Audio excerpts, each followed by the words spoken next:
Hello everyone, एक नया topic हम डिस्कस करेंगे। ये टॉपिक छोटे छोटे हैं लेकिन एग्जाम के लिए इंपॉर्टेंट है। जेईई और नीट दोनों में कई बार पूछा जा चुका है। डायमंड में number of particles per unit cell. तो आप लोग क्या मिस्टेक करते हैं? सभी को याद रहता है डायमंड का स्ट्रक्चर हाइब्रिडाइजेशन sp3, एक कार्बन 4 कार्बन के डायरेक्ट कांटेक्ट में, 4 कार्बन से सराउंडेड है।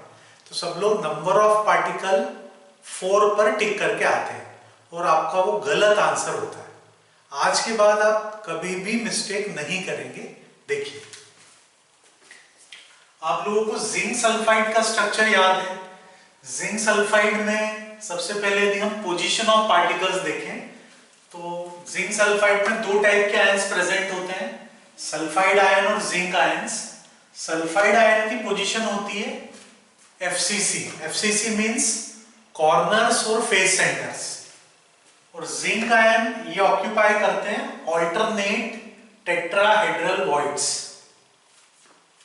स्टाइकियोमेट्री की बात करें तो सल्फाइड आयन जा रहा है कॉर्नर्स पर और फेस सेंटर पर। कॉर्नर पे कंट्रीब्यूशन कितना होता है 1/8 और फेसेस पे हाफ होता है ना। ये सब कुछ आपको याद है। तो FCC में हमने डायरेक्ट लिख दिया है number of particle per unit cell 4 है। फिर जिंक आयन जा रहा है टेट्राहेड्रल वॉइड्स में। 4 से रिलेटेड टेट्राहेड्रल वॉइड डबल होंगी, 8 होंगी। ये ऑल्टरनेट ऑक्यूपाई कर रहा है, 8 का ऑल्टरनेट मतलब हाफ, तो ये जिंक आयन का नंबर भी हो जाएगा 4। तो एक यूनिट सेल में जिंक आयन और सल्फाइड आयन दोनों का नंबर क्या है 4। रेशियो क्या होगा 1:1, इसलिए जिंक सल्फाइड का फॉर्मूला यूनिट होता है ZnS। ये समझ में आ रहा है? अब देखिए, मेनली हमें डायमंड का स्ट्रक्चर समझना है, उसके लिए जिंक सल्फाइड के स्ट्रक्चर की रिक्वायरमेंट है। हमने सल्फाइड आयन को यहाँ ब्लैक कलर से रिप्रेजेंट किया है और जिंक आयन को रेड कलर से। सल्फाइड आयन की पोजीशन क्या है? सल्फाइड आयन जा रहा है FCC में। FCC मींस कॉर्नर्स, ये टोटल 8 कॉर्नर्स हैं, 4 ऊपर के और 4 ये नीचे वाले, ये 8 कॉर्नर्स हो गए। उसके अलावा सल्फाइड आयन कहां प्रेजेंट है? फेस के सेंटर पर। तो देखिए, टॉप के फेस का सेंटर ये है, ये बॉटम के फेस का सेंटर है, ये दोनों साइड्स के फेस सेंटर्स हैं, ये फ्रंट का फेस सेंटर और ये बैक साइड का फेस सेंटर। तो कॉर्नर्स और फेस सेंटर, ये FCC स्ट्रक्चर आपके सामने, इस पे प्रेजेंट है सल्फाइड आयन। अब जिंक आयन की पोजीशन क्या है? तो जिंक आयंस प्रेजेंट होते हैं ऑल्टरनेट टेट्राहेड्रल वॉइड्स में। इस पूरे क्यूब को हमने देखिए 8 छोटे छोटे कंपार्टमेंट्स में डिवाइड किया है। इजीली आप आइडेंटिफाई कर पा रहे होंगे। ये ऊपर 4 कंपार्टमेंट्स हैं और नीचे भी 4 कंपार्टमेंट्स हैं। अब हर एक कंपार्टमेंट का जो सेंटर है वही टेट्राहेड्रल वॉइड है। अब ये प्रेजेंट है ऑल्टरनेट टेट्राहेड्रल वॉइड्स में।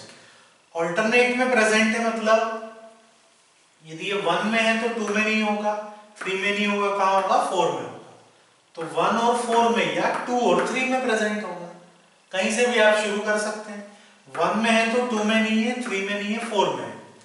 तो 1 में है मतलब ये हम ड्रॉ कर रहे हैं इस बैक वाले यूनिट सेल का सेंटर, वो है टेट्राहेड्रल वॉइड।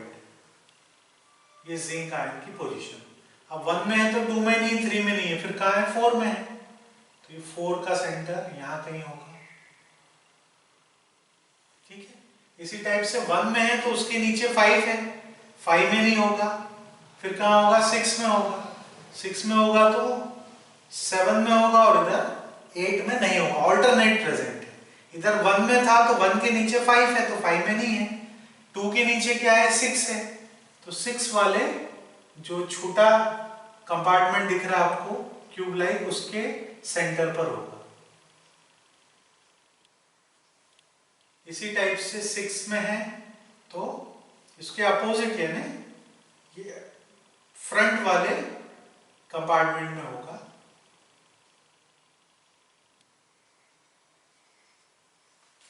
तो ये ऑल्टरनेट टेट्राहेड्रल वॉइड्स में जिंक आयंस प्रेजेंट है। अब एग्जैक्टली इसी को, ये आपको याद है, ये पढ़ते हैं इससे कंपेयर करके आप इजीली डायमंड का स्ट्रक्चर याद रख सकते हैं। देखिए डायमंड में सबसे पहले हम पोजीशन ऑफ पार्टिकल्स देखें। डायमंड क्या है? कार्बन का एलोट्रॉप्स है। It is made up of carbon atoms only.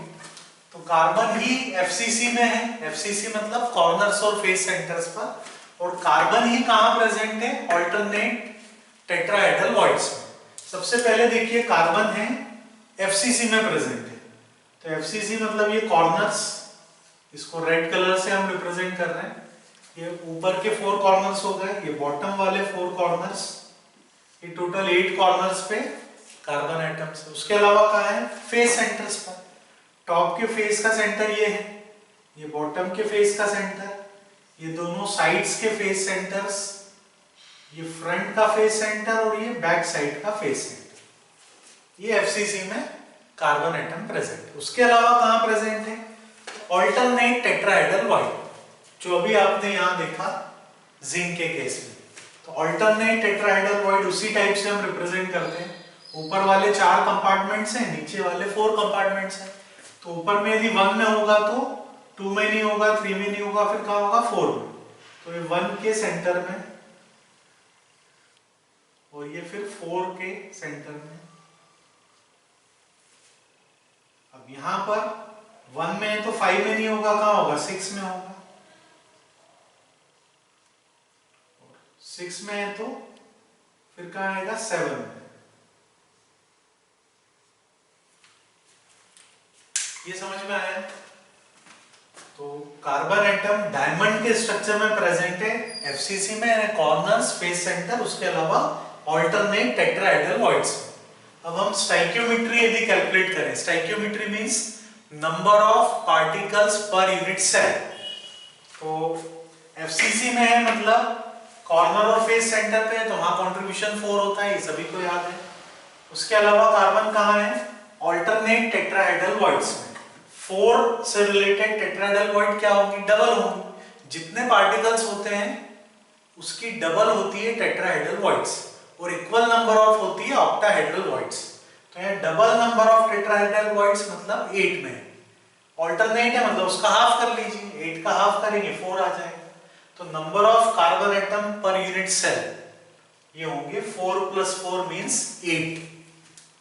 तो जिंक सल्फाइड से कंपेयर करके आप इजीली याद रख सकते हैं। क्लियर है? समझ में आया?